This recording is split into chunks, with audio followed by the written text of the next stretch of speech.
Hello, everybody, and welcome, my friends. I'm so happy to have with me today Jill Orton. She is the CEO, Kansas, Nebraska, and Iowa region of the American Red Cross. So, my gosh, Jill, welcome. Thank you for being here today. Thanks for having me, Andy. And you're cover. I mean, you cover a big region, and I mean, right now with everything with COVID-19, yeah, I just want to talk about some of the things that are going on in your with your organization and how the community is reaching out to you and how we can help you. So yeah, let's just talk about that for a minute. Well, let's dive in and talk about, COVID being the biggest disaster that the Red Cross or anyone has seen. And knowing Red Cross, we respond to disasters. But how does this look? This is different.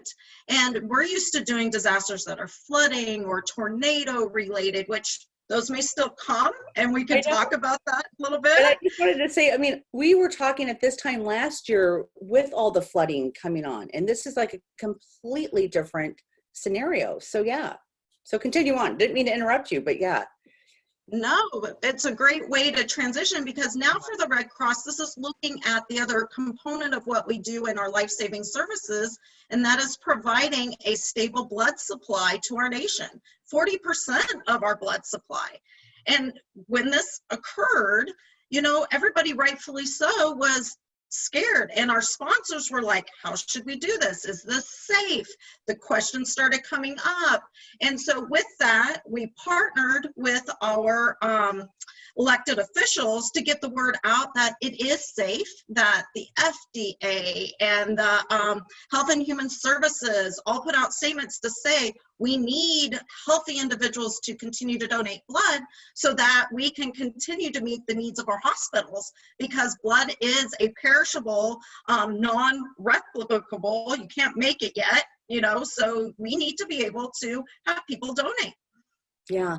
So, I mean, so how do you create a safe environment for people to donate? I mean, what does that mean? Because that's a lot of the questions that I'm kind of seeing on Facebook, because people are wanting to contribute, but let's talk about that for a minute. Absolutely. And being a part of the nation's blood banking business, we're all regulated. We all have precautions in place during normal times, so that's good. But how do you take it to the next level? So we've been partnering with the CDC to really take what's the latest, what's the greatest, what are the recommendations.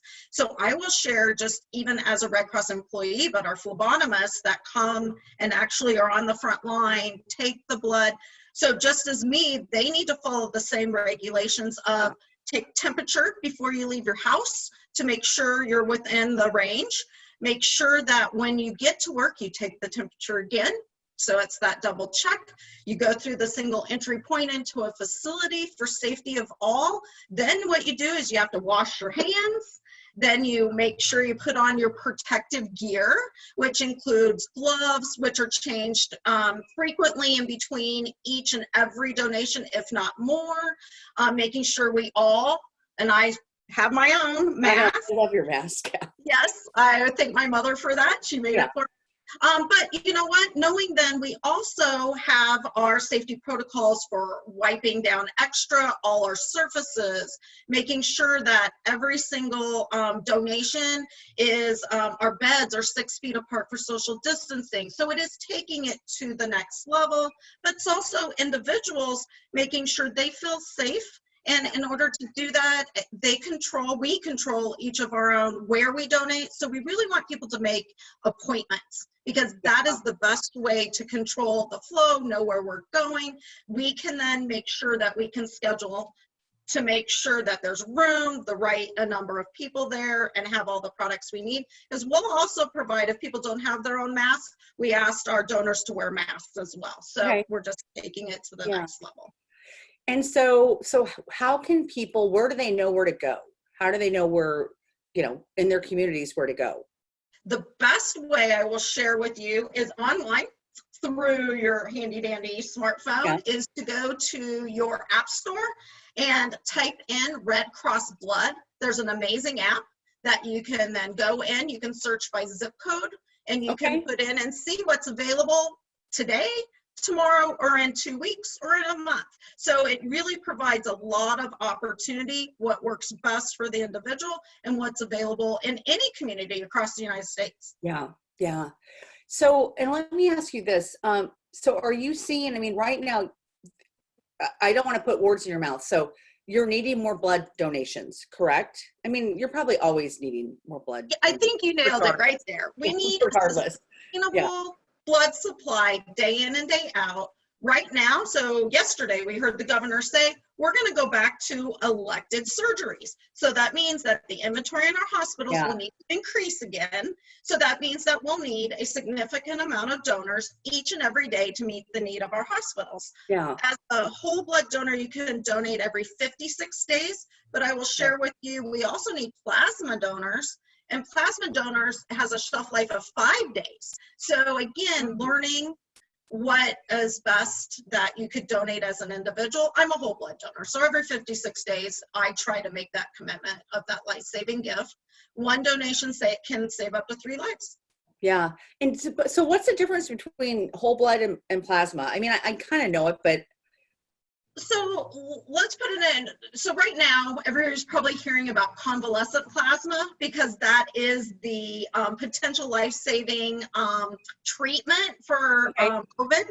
And it's one of the partnerships the Red Cross has made with the FDA to actually screen for donors. You have to have had COVID, completely recover, and then be willing to donate blood, meet all the criteria to donate blood. And then what happens is then we search for the antibodies that then the hospitals use to go back to the critically ill patients. So it's just by donating plasma, plasma is a different component of the blood that is used in order to do different treatments. Yeah.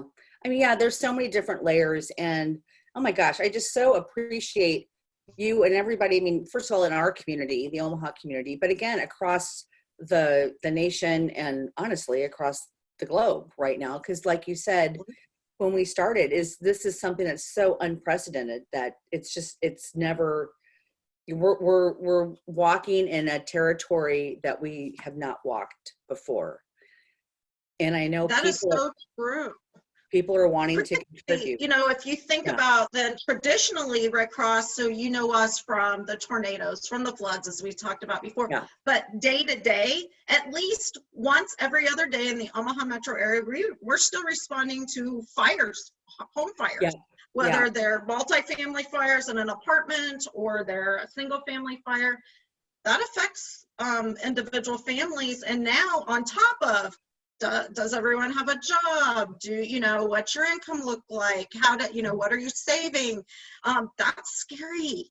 And so what we do is we go in virtually and have phone calls or meetings such as this over Zoom or Skype, and we do casework this way. And so we're educating our responders in a new and different way. How are we going to do this? And then if it's a big disaster where, a year ago we set up 30 congregate shelters, probably not going to do that in this environment now. What does that look like in each community? So are we going to more than likely put people up in hotels?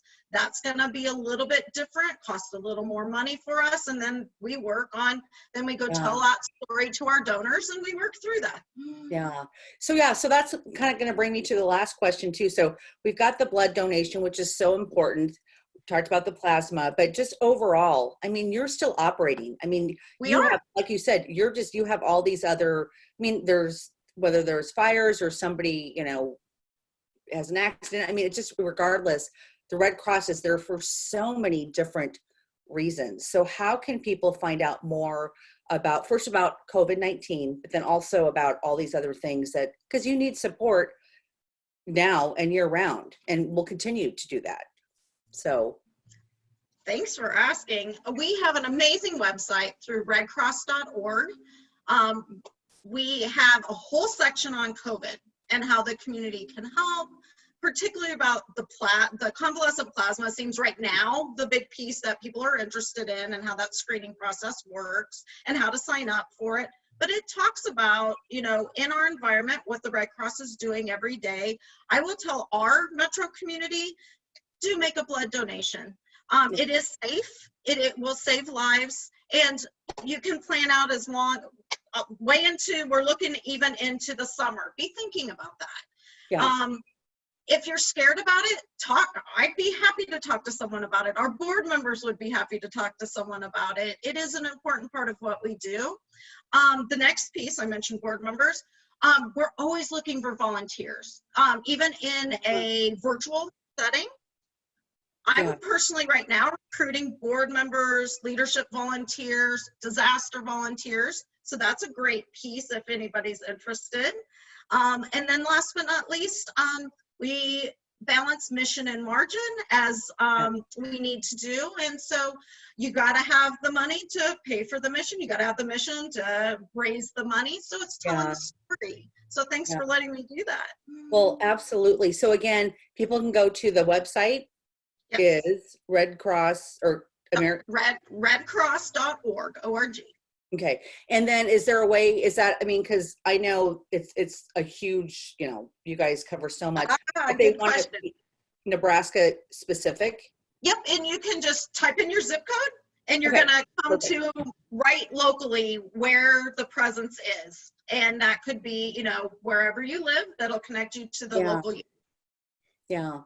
Jill, thank you so much. And I encourage everybody watching this to go to the website, look at how you can contribute. You know, it's, you know, you can really feel the community coming together right now, and people are wanting to know what to do. And again, this is, you know, far years and years and decades beyond this. I mean, the Red Cross is going to be there for so many people, but I know people are really wanting to know, what can I do now or in the year to come? So thank you so much for the interview. Thank you for having me. Yeah, you're welcome.